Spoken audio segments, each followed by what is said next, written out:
आज हम पढ़ेंगे विंड एनर्जी के बारे में। विंड एनर्जी यानी कि विंड क्या होती है? विंड हवा होती है। मोशन ऑफ एयर को हम विंड का नाम देते हैं।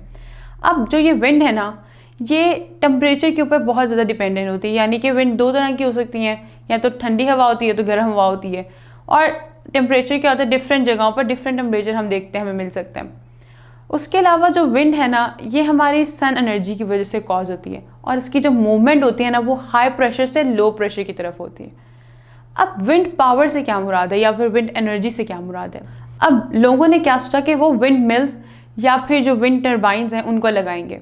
उससे क्या होगा कि वो टर्बाइन जब हवा चलेगी तो वो टर्बाइन मूव करेगी, वो जब मूव करेगी तो जनरेटर है वो जनरेट होगा और इलेक्ट्रिसिटी प्रोड्यूस करेगा।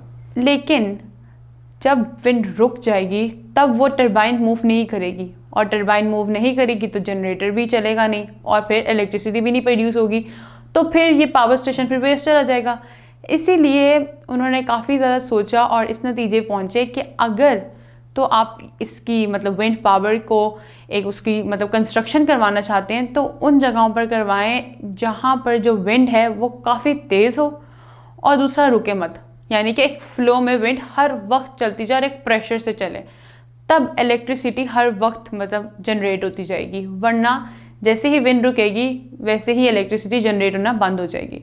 और उसके साथ साथ जो विंड है वो हमें पता है कि इसकी कोई कॉस्ट नहीं है, और ना ही ये हमारे जो इन्वायरमेंट है उसको पोल्यूट करेगा। ये इको फ्रेंडली हम कह सकते हैं, क्योंकि बिल्कुल एक नेचुरल चीज़ है, तो ये हमारे इन्वायरमेंट के लिए काफ़ी अच्छा हो सकता है। सो यहाँ ही हम विंड एनर्जी को एंड करते हैं।